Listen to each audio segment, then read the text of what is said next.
Only 1 year left. Wait, are you talking about me? Yes, I recommend starting treatment immediately. This is unbelievable. It felt like a bolt from the blue.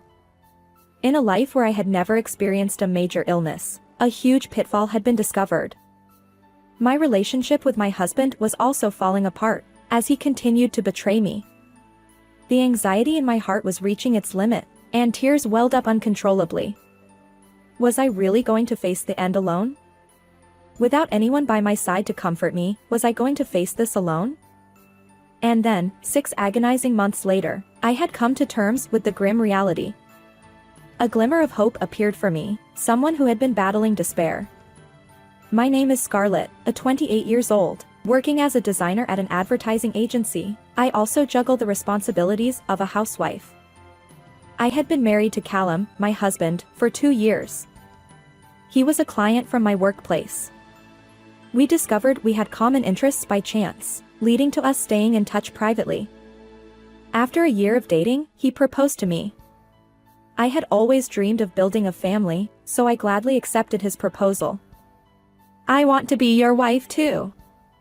I want us to be together forever. Me too, Scout. Let's make sure we're always happy together. Yes. And so, with our vows of love, we got married. However, even though we were only in our 2nd year of marriage, our relationship as a couple was far from ideal. It all started about 6 months ago, I suppose. It was all triggered by a sudden visit from my younger sister, Nadia. She had always been the type who couldn't stand not being the center of attention. She had been doted on by our parents and relatives since she was a child, which had allowed her to grow up as a spoiled child. Because of this, even when she entered middle school and high school, she would throw tantrums when things didn't go her way, and she'd spew insults at those around her. Her promiscuity had also become more pronounced, and she had undergone 2 abortions. As expected, even our parents couldn't tolerate this, and there was a time when they joined me in giving her a stern talking to. Hey, Nadia. If you keep living like this, you'll lose your mind someday, I said, trying to reason with her. In response, she casually mocked me, saying, "Huh? Seriously? Are you trying to act like a big sister or something? That's not what I mean. I'm just worried. If something were to happen to you, before it's too late." You're hilarious. Can you not be so annoying? It's none of your business. She laughed, making fun of my concern. With a mocking laugh and heartless words, she seemed unfazed. Our parents couldn't tolerate this anymore and took turns raising their voices. Hey, Nadia. What's with that attitude? He is right. Your sister is genuinely worried about you. Huh? I never asked for your concern, seriously. You. That's no way to talk, is it? That's right. It's too late to be concerned after something happens, isn't it? Please, take better care of yourself. Shut up. It's my life. You have no right to tell me what to do. You're just crappy parents. Shut your mouth and keep quiet. What? Your attitude isn't something acceptable. This is terrible. Why would you say such things? The argument continued, and eventually Nadia left the house. She probably moved from one man's place to another at the time. I haven't seen her since then, and after marrying Callum, I also left my parents' home. My first encounter with her in several years took place in the apartment where I lived with Callum. I'm not sure how she found out, but she suddenly paid us a visit about a year after we got married. It's been a while, big sis, she said. Nadia. Why are you here? I asked. Anyway, let me in. It's raining outside. I can't. My husband is here. Huh? Your little sister has nowhere to go, and is in a bind.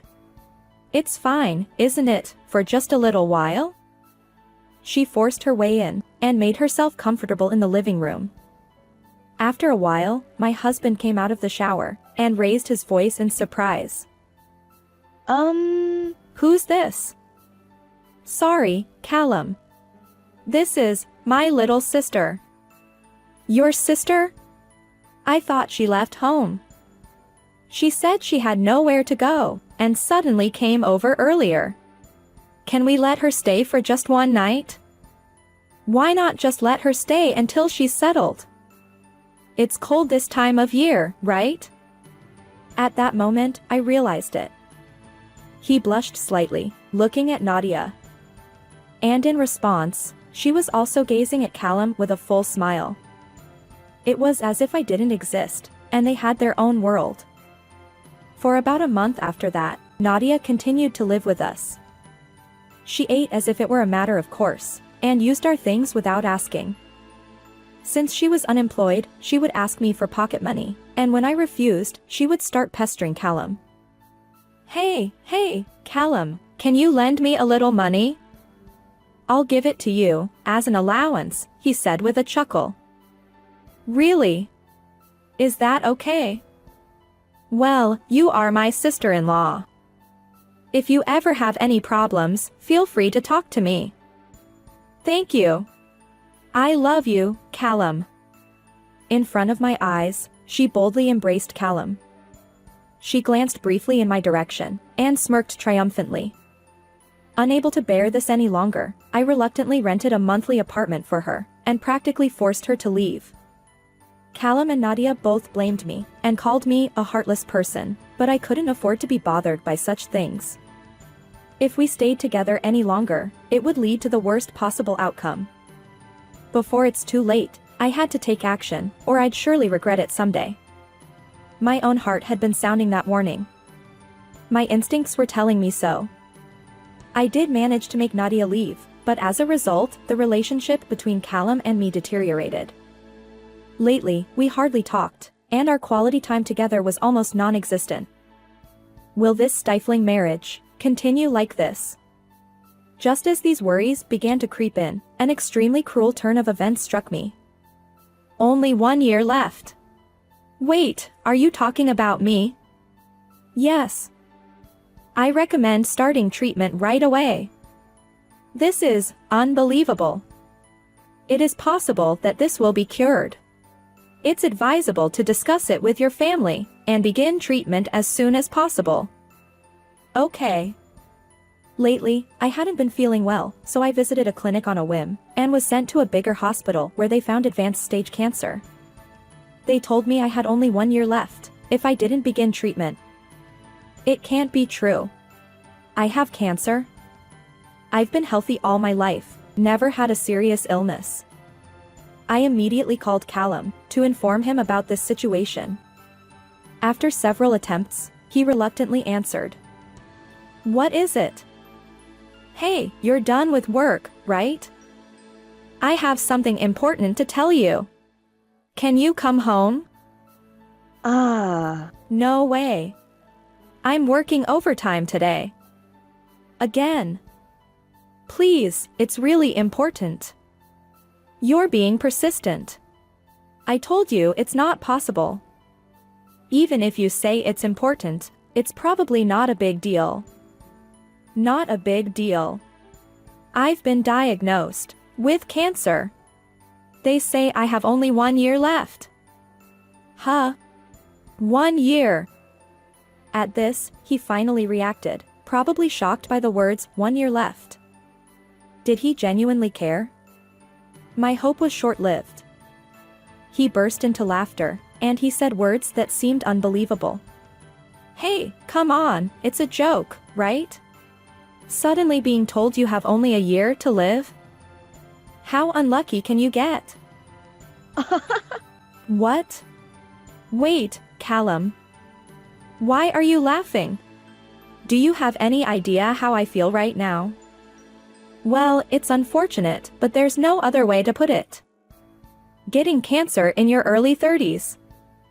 Your past actions must have been pretty bad, thought. Huh? Who am I talking to right now? Is this really the husband I once loved? The one who was always kind and said, "I love you" to me, that Callum? It felt like I was talking to a different person entirely. In fact, he seemed to find my life expectancy diagnosis amusing. A few hours later, I received a call from Nadia. "Hello," I weakly answered, and she excitedly said, "Hey, Scout. I heard you have 1 year left because of cancer?" Huh? How would you? How?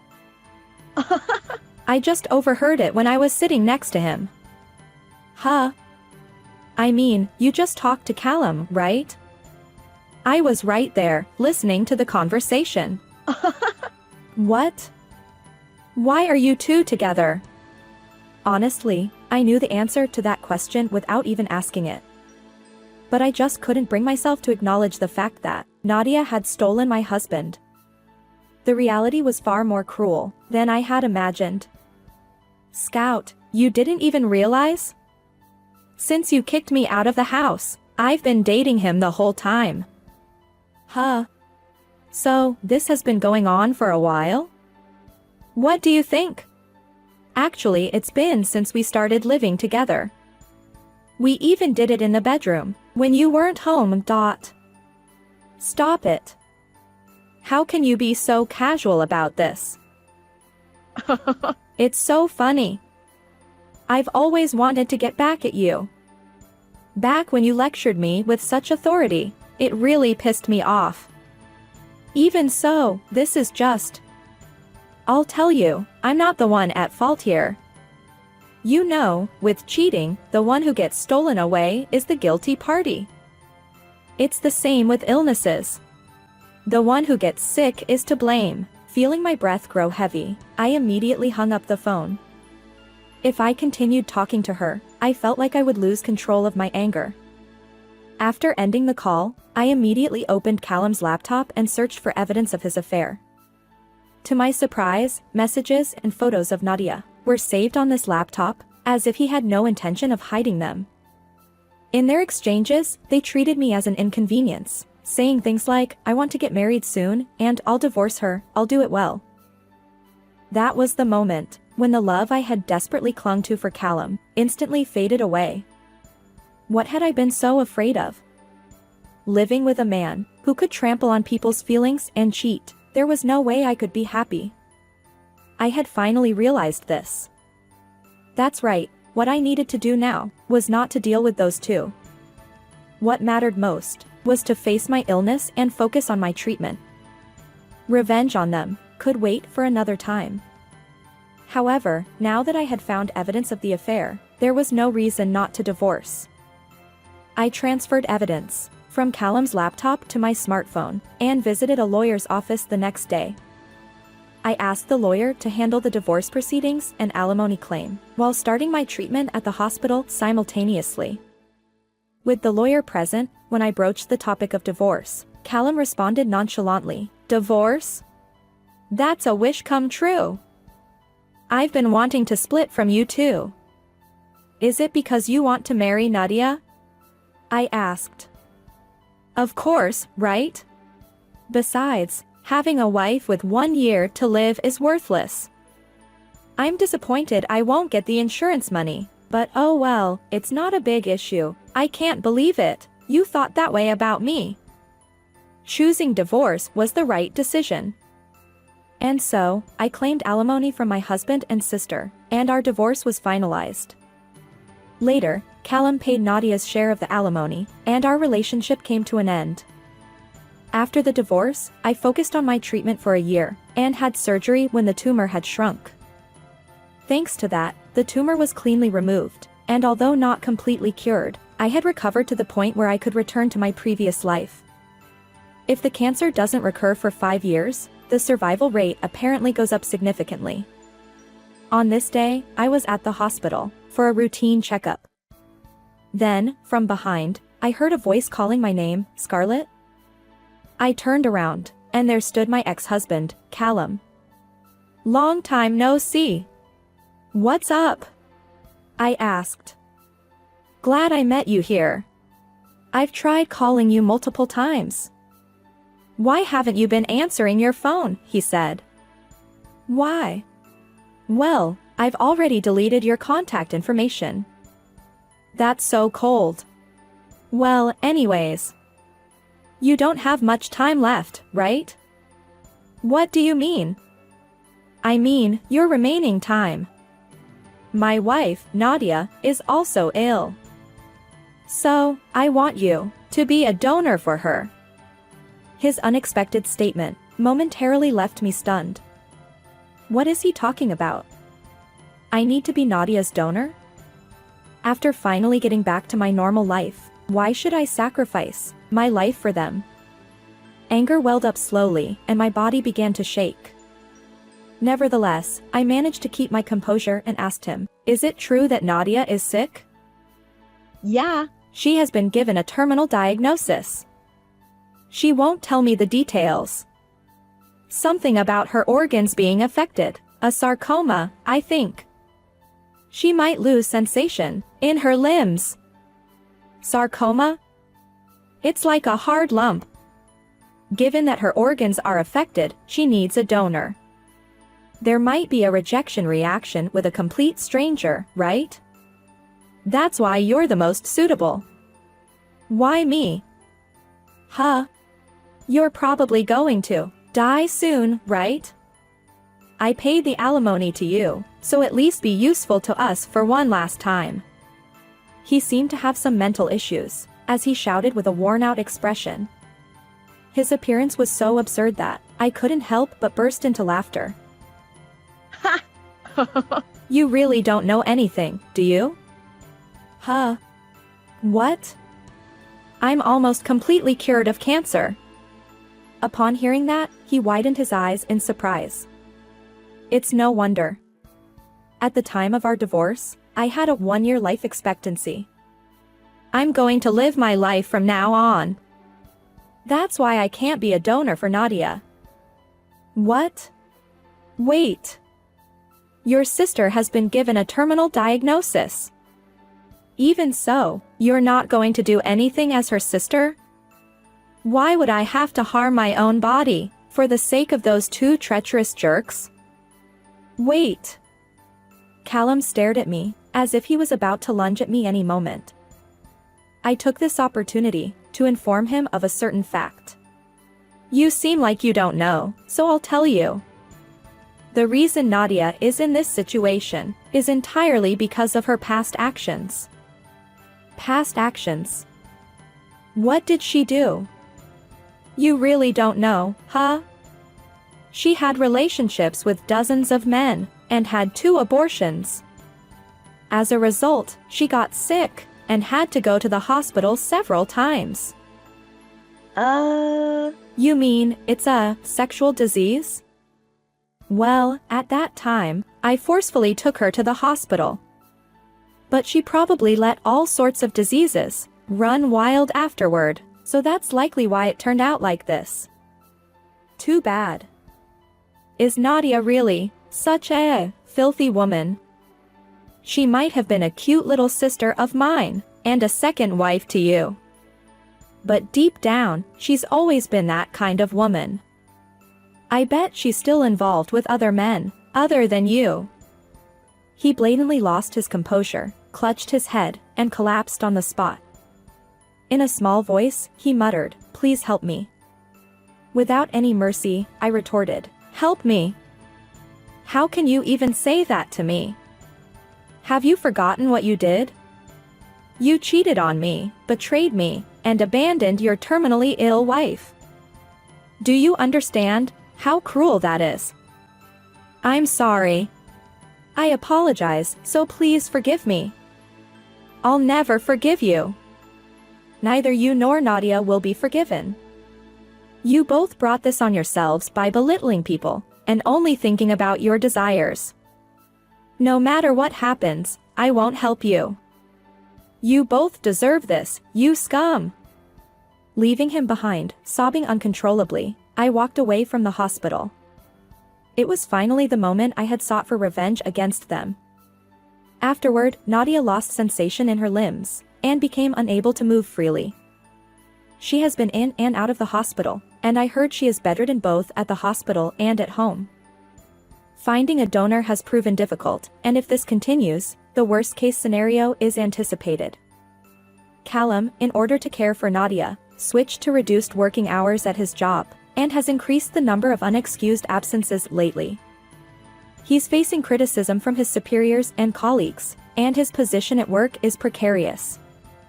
Furthermore, he has no savings left, due to the alimony he had to pay.